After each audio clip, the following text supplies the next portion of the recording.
Hello there, ladies and gentlemen, and thank you for joining us once again for the latest episode of the I'll Try That Beer News and Reviews podcast.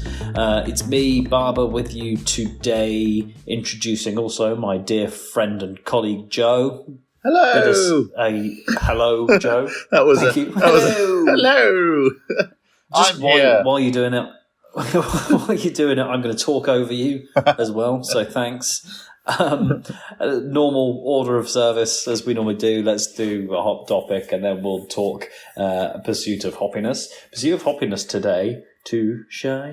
No, I can't do that the whole way through. Okay, so there has to be some context here that we're doing the Unity Brewing Co, and you've just been playing your favourite, or a song that just has been stuck in your head. I think Kajagoogoo. Kajagoogoo. That's it, because I recognise it, but I have no idea where it's from. So okay. And also I need to get on board with the fact that Unity are the brewing company, and it just so happens we've both got Hush, which is their 5% pale ale. I'll come to terms with that while you tell us about our hop topic. If that's okay. Okay, hot topic for this week. Okay, it's a little bit of a shameless plug. So the agency I work for have just released a new beer trends report. It's called New Brew, The Changing Landscape of Beer. Bum, bum, bum. This feels quite like weighty. I want to know. Yeah. Is lager going away again like it did before? No, don't get me wrong, Barber. I was really pushing for the whole thing to be about how lager is back. Guys, just don't worry. But lager's back. That's what it is. And it's still coming back. It's still coming back. And that's all it. That's all I wanted the report to say. But I got overruled, and it's become an amazing thought piece, which I can take some level of credit for. But if I'm honest, it's been an amazing team effort to get it to where it is. So, long story short, I thought it could be quite pertinent and interesting for our listeners if I were to not go through this report. You can find it on our website at lewismoberly.com if you're quite interested in reading the report, which is very exciting. But I thought I should pull out some key examples of what breweries and beers and is happening in this beer world from this report that I thought might wow you. Okay. And I would say, Barber, number 4 will shock you, you know? Right, I'm putting my seatbelt on. Okay, so have you heard of Ross Alley? Nice chap. Much a better batsman than he was a bowler. Okay, not the same Ross Alley we're thinking of then. I'm gonna expose my ignorance here. No, just treat me like a beginner, right? Let's just say I don't know. Okay, so Ross Alley is a beer that is brewed with grapes picked from the nearby vineyard. So Firestone Walker have created a uniquely refreshing rosé beer.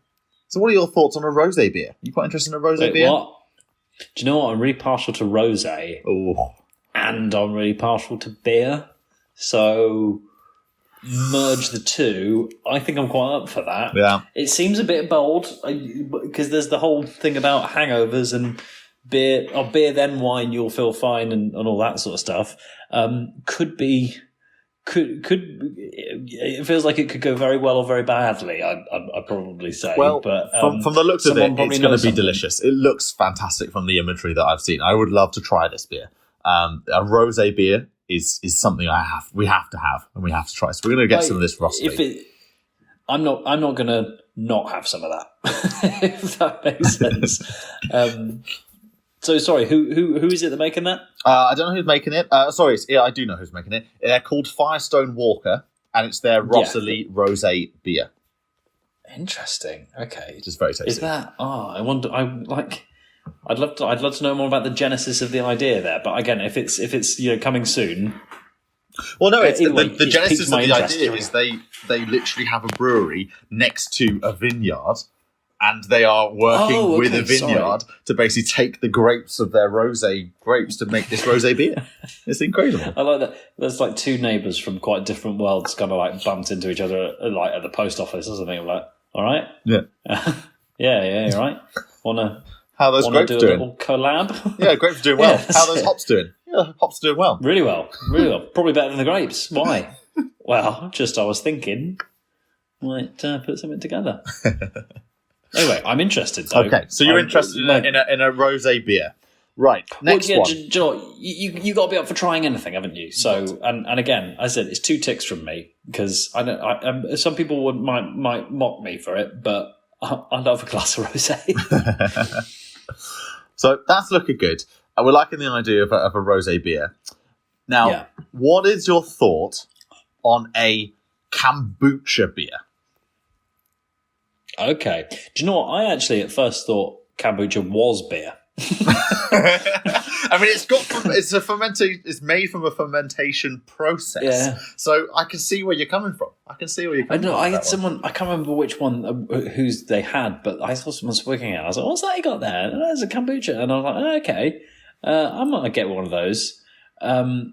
And I found one. I think again, like we mentioned in a previous episode, I think I picked one up from Marks and Spencer, and I was like, "This isn't beer." No, it very isn't beer. It's a very different taste to beer. Yeah. When I said treat me like a beginner, this is what I was talking about. Got you. Hey, it sounds like I had the same idea just earlier on. Yeah. So if I can claim royalty, you could claim it, but also as well, I don't think you do it as well as these guys. So New Belgium Brewing, who we love, have collaborated with Flying Embers to create this kombucha beer blended beer. So it's a sour, it's a session sour, and it's a 6.5% ABV, and it's got light and bright flavors. But hey, it's a kombucha beer. It's going to be interesting. I like that, and I think I seem to like everything at the moment. But I also like the name Flying Embers. I think that's cool. Yeah, that's a cool company, isn't it? Give you another example. Okay, so a company that is doing, let's put it this way, they're putting stuff into the beer. that's what's the phrase? Disconcertingly vague. Yeah, no, I probably should have clarified that. So, Corona, we love Corona on this podcast. Especially for the fast that was. I got to say, you shouldn't say it, but that was a good episode. Yeah, I had such. Yeah. Anyway, sorry, go on. So, Corona's non-alcoholic beer, they've actually put added vitamin D into the beer. So it's got this added benefit of having some more vitamin D into your beer. So okay. Though you're losing the alcohol, it's also giving you additional benefits because it's giving you, vitamin D. Isn't vitamin D that also boosts your serotonin or something like that? So also you're gonna you'll feel good. I guess so. Well, it's the thing that you're traditionally meant to get from the sun. And sunshine, right? Yeah. And that is Corona's whole thing, right? Is it's about captured by the sun, and it's like the sun rays and blah, blah, blah. Not so much like Sol, but it's about feel good. So the fact that they're injecting quite literally vitamin D into it is quite interesting. Yeah, that is interesting. There has been a probiotic beer. Don't know if you try this. It's a beer that's been created that has probiotics into it. I'm not sure how I feel about that one, if I'm honest. Doesn't that mean it's like yogurt or something? Is that what Yakult is? That's what I think of when I think of probiotics. Yeah. Something that's alive, right? Something about the good bacteria. Yes, exactly. That promotes gut health or something. Oh, man, if I don't get some voiceover work out of this, I'm going to be furious. So kind of moving away from different styles of beer, but kind of what brewers are doing in the brewing industry, which is quite interesting. So Guinness have embarked on a 3-year experiment to grow barley using regenerative farming methods to help carbon capture and biodiversity. Safe. That's quite interesting. Okay. Relatively good. Good. Big tick. Well done, Diageo. Good. Okay. Yeah. Might go wrong, but they're the guys to take the risk, aren't they? Really. A new favourite of mine. We're moving into a whole different category now. There has been a creation of a new milk that is created from barley that's come from the brewing industry.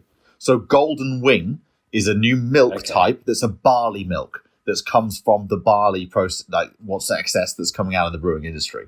So apparently it's got twice as much vitamin D and calcium as normal 2% milk. Crikey. They can make milk out of anything these days. Literally, anything. It's just I'm convinced it's the same mad scientist just looks at things and goes, yeah, milk it. Yeah. But if I'm Let's get honest, some milk out of it. I don't even know how they milk the almonds to make that kind of milk.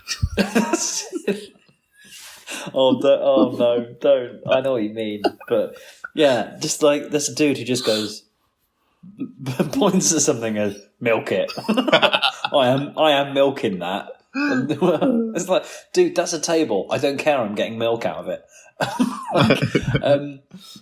But no, that is, even if it tastes horrible, what you just said about the amount of vitamin D and calcium that comes out of it is going to be worth drinking, isn't it? Yeah, exactly. It sounds great.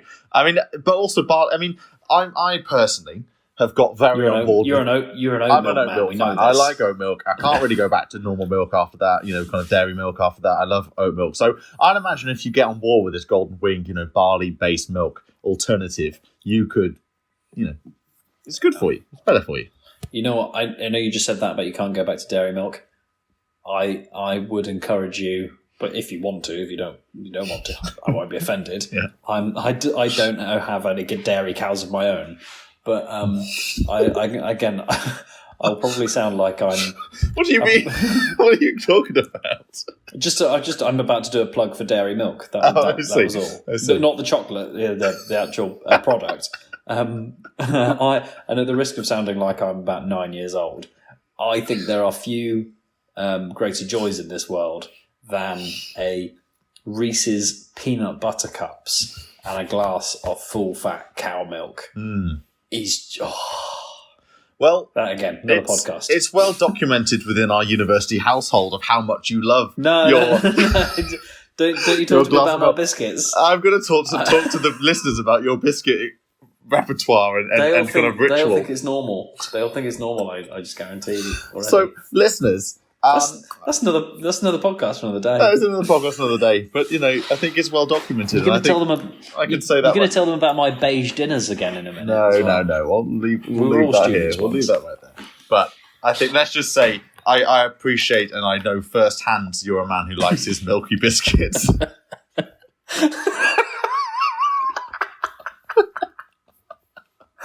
That sounds heinous. It does sound bad. It is not rude. It is not. I will hand on heart tell the listeners that is not actually a euphemism. He does like very milky biscuits.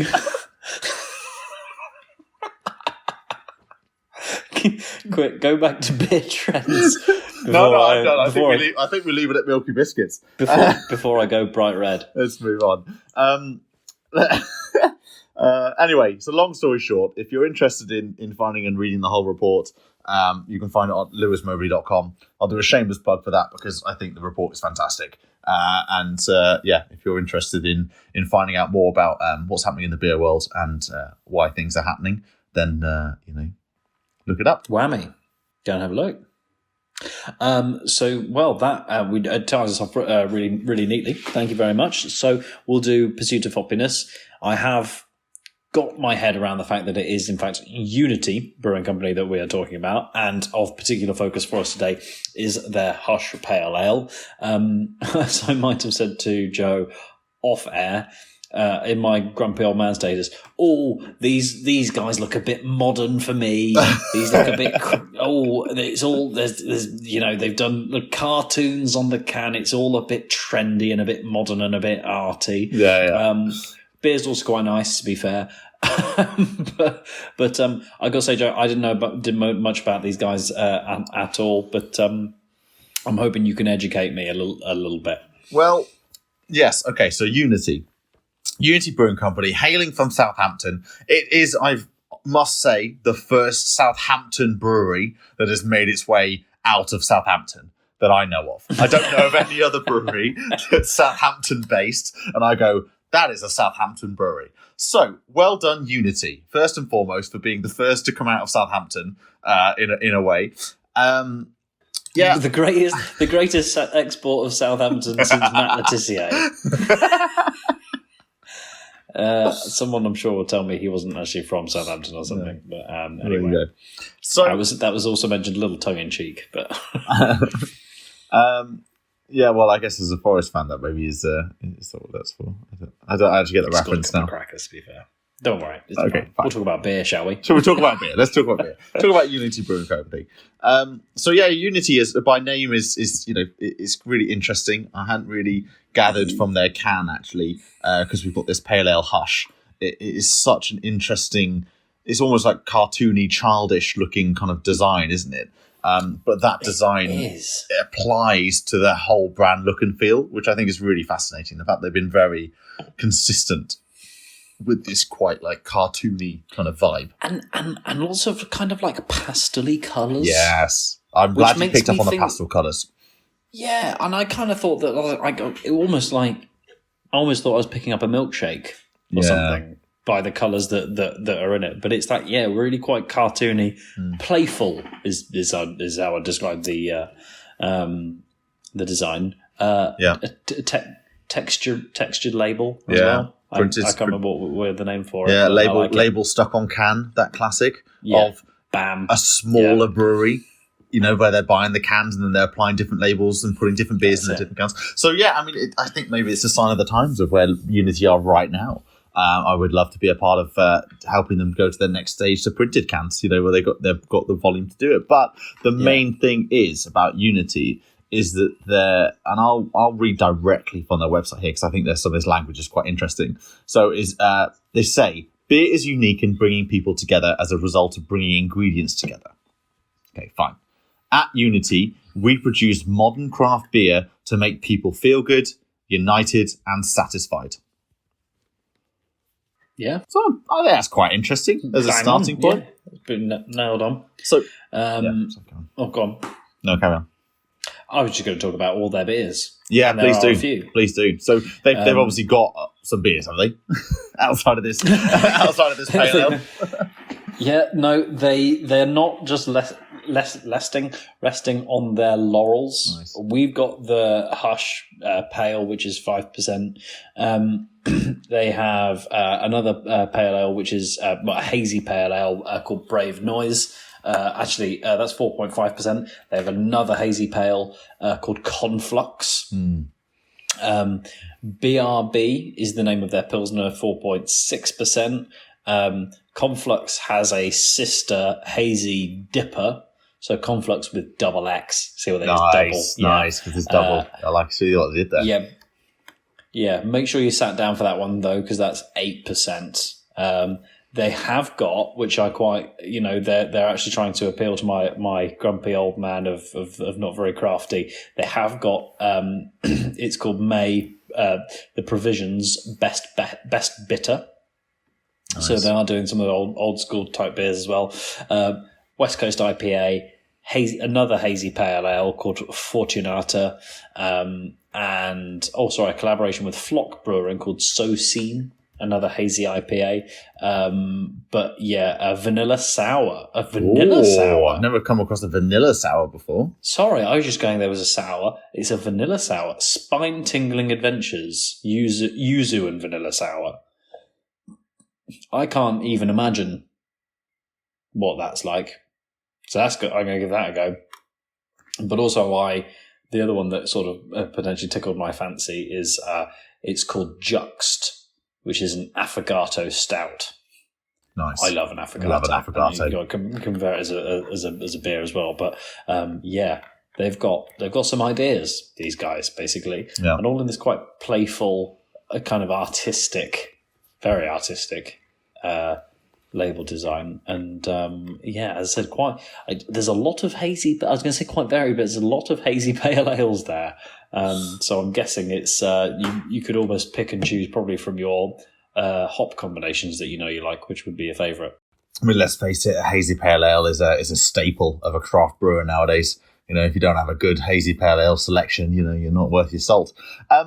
So looking and digging into a little bit about Unity, they were started by a guy named Jimmy.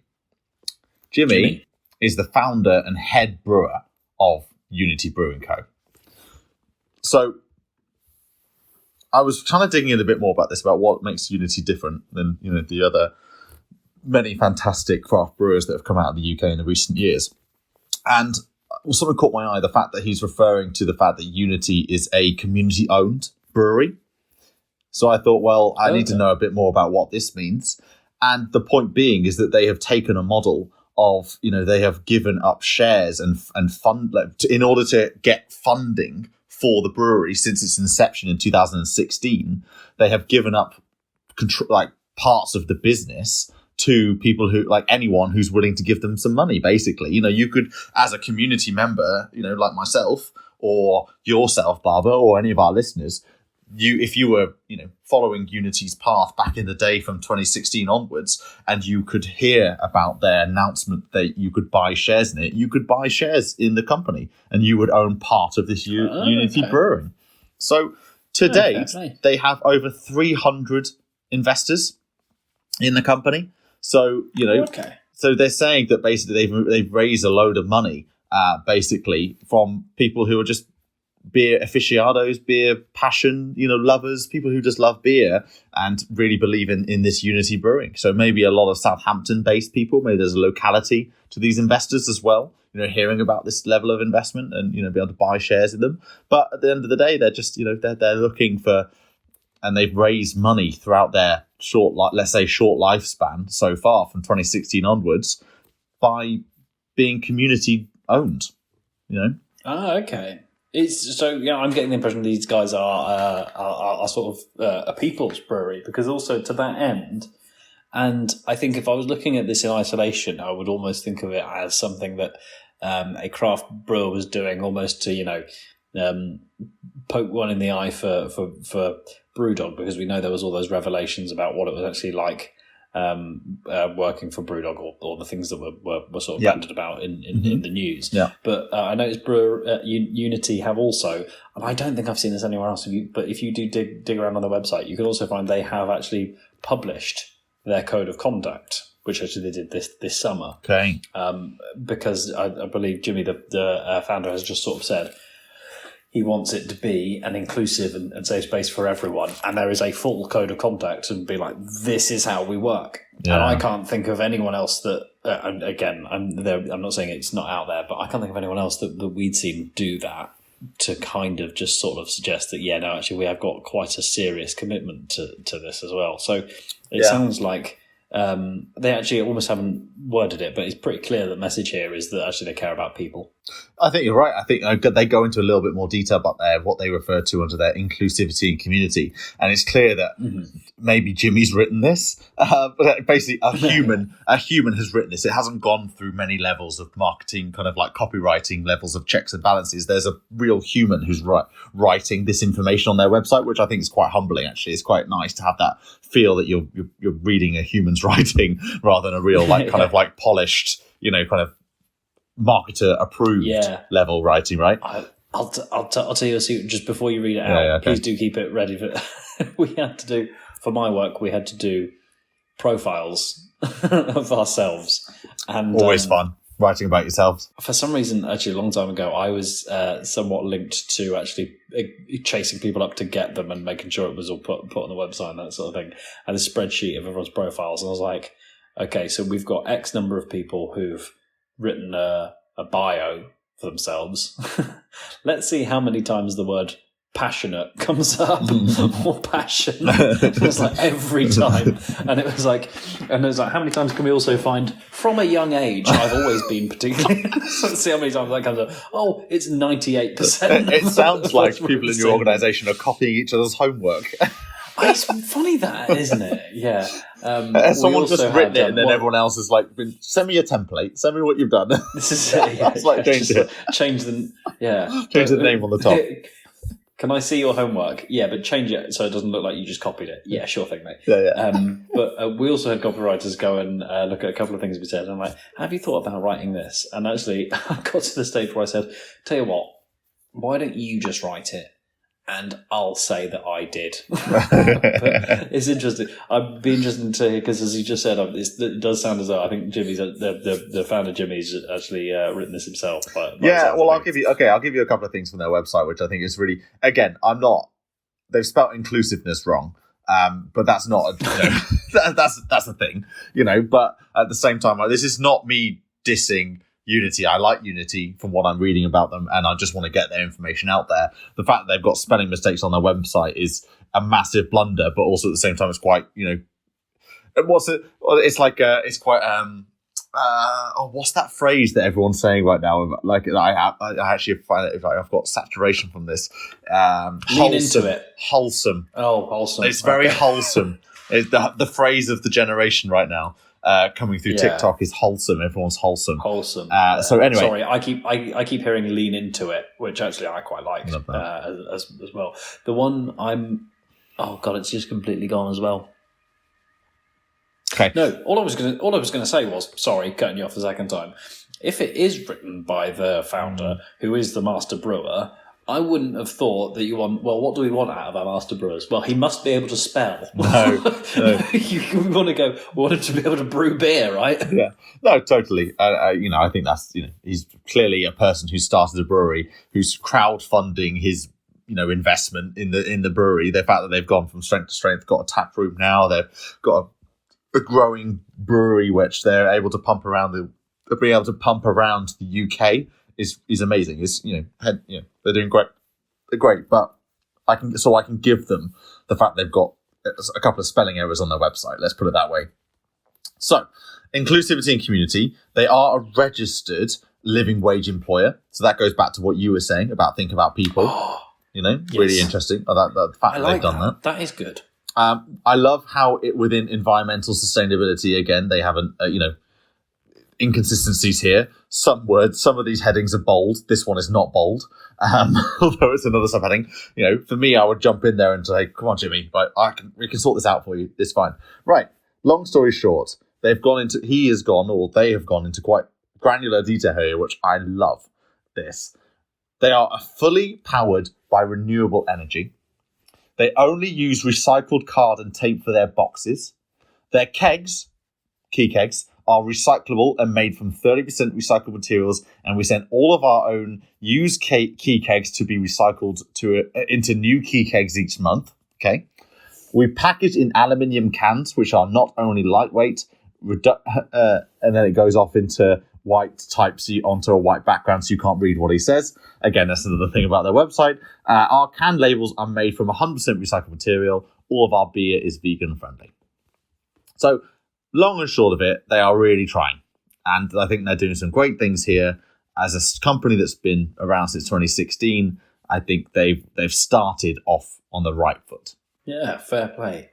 I was going to put you on to the fact that also we end up talking about merch a lot, and I feel like it's we aren't an advert. We're not doing it because we're actually necessarily telling people they need to buy some of this stuff. I think if they did, also they would end up just spending an arm and a leg. But you can also they are also, we were talking about other breweries and what they offer, but they actually have some. You can buy some artwork based on what they've done for their cans. Yeah. So the Conflux you can buy as a print.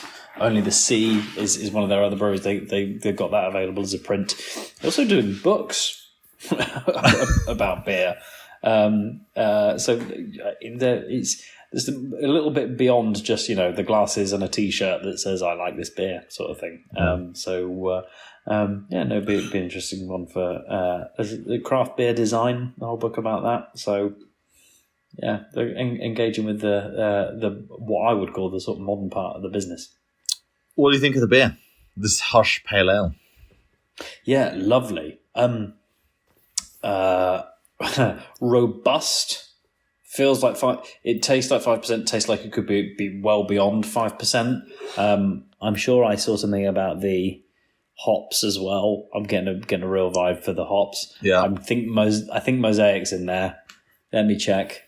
Chinook and Mosaic. Nice. And Vic Secret, apparently the hops as well. It's good. It's one to, again, I think it's this bit knowing about the brewery and what they're like and what they're about is the thing that, as you said, what makes them stand out.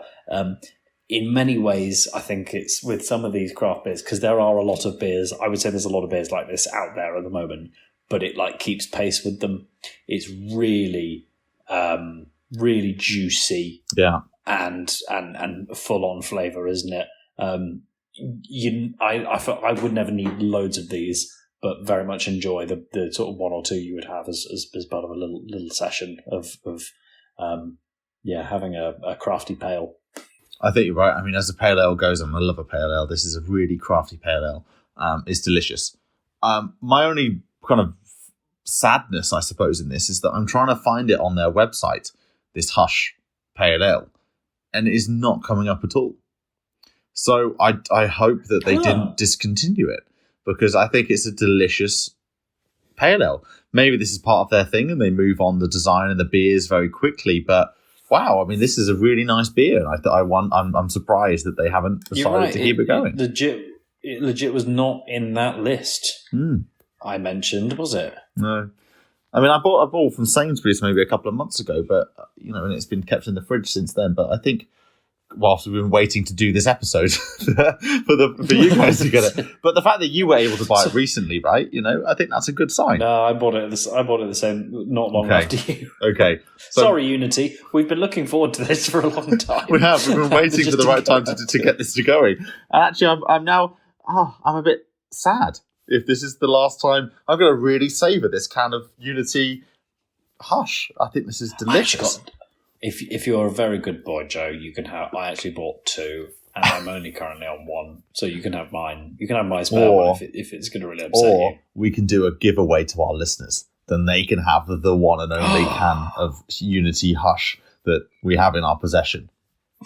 Well, I need some bribery. I think we'd need whatever lucky listener to say they're going to bring us another 50 listeners. Then the first listener to bring us another 50 listeners, they can have the last can of Hush. Hush, hush, my. Well, okay. If we're doing that, how are they going to quantify the 50 listeners? How are we going to measure that?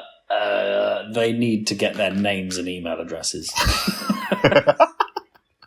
We won't send them anything. No, promise we won't send them anything. As it goes by apart from UK rules for GDPR and data protection, I don't want anyone's email addresses and names and stuff. We will only use it. We will only use those email addresses for the purposes of making more quality content in our future episodes. We won't send them a I tell you what, if we get, how do we do this? I think we have to do a giveaway through Instagram. That's basically how people connect with us. But anyway, long story short, I like the idea that there's a potential carrot here of this Hush Pale Ale, which you might not be able to find in shops anymore, because I'm really enjoying it. I think it's a really tasty beer. I think there's a good sign here that there are other beers that Unity do, which look very tasty. They look very similar in this kind of interestingly unique kind of brand world that they've created over at Unity. It doesn't look like anything I've seen before. I mean, it does very reminisce of maybe the kind of pastel colours, a bit milkshakey. I get what you were saying earlier on. That it looks a bit like that, like a smoothie or something. But I quite like that. It's quite refreshing for the beer industry and the craft brew scene by the fact that it's not so shouty with the colours. The colours are quite muted. Yeah, do you know what I've talked about several times in the past? Possibly not the colour scheme, but actually the kind of design and the illustrations that are on it. To me, it's a little bit similar to Daya. This brewery that's local to me here. They've got so their So Seen hazy IPA has got little mice as burglars, which is quite cute. No, I'm with you. Whereas the Dare they do like a crocodile thing, but so there's similarities there definitely. Unity have done a collaboration with Dare, so they have done beers joint beers with Dare. I missed that. I look like a rank amateur. But no, I think you're right. I think this is an interesting. It's not a totally ownable to these guys. There are people in this space, but I think this is the only brand that I've seen that have done it in this exact way. So if obviously they can build on this brand world, it's really interesting. So I think Unity, I'm really interested by these guys. I think the to use the generational TikTok trend of saying it's wholesome, this is a very wholesome organization. I like what I'm hearing about Unity. The fact they're called Unity, about bringing people together, I think that in its outset is very interesting. On Instagram, they have 11k followers, and on Twitter, they have... What did you call me? They have 4k followers. Oh, okay. Those numbers will do. Fair. They're good. And I think as the only brewery I know coming from Southampton, I mean, well done, Unity. Look at that. You made it out of Southampton, which is, as we'll well know, a grueling task. And that's all we have time for this week's episode of the I'll Try That podcast. And so from me, Joe, Rich, Barber, and Simo, goodbye. Don't forget to follow us on Instagram, Twitter, I'llTryThatPodcast.com. And watch us on YouTube. Goodbye now.